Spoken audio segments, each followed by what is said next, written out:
Da mesi protestano contro l'inutilità e la pericolosità del tram. L'incidente di lunedì sera non ha fatto altro che aumentare quelle che per loro sono certezze.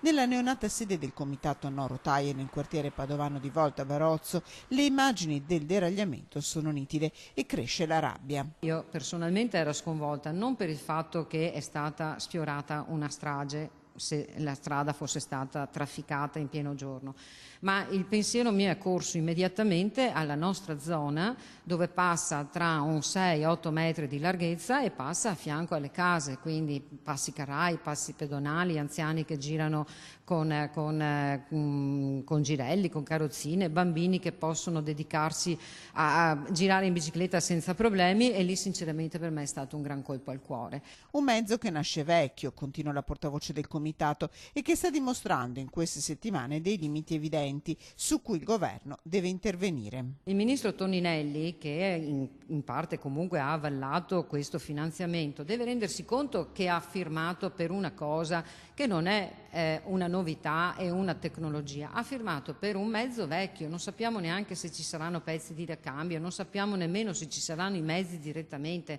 quindi resta un'incognita. Intanto nella sede di Via Piovese, aperta da una settimana, è un via vai continuo di cittadini. Abbiamo la coda e qualcuno ha anche ipotizzato di mettere i numerini proprio per l'afflusso che abbiamo, e c'è gente che mi aspetta al momento dell'apertura e alla sera abbiamo difficoltà a mandarli fuori.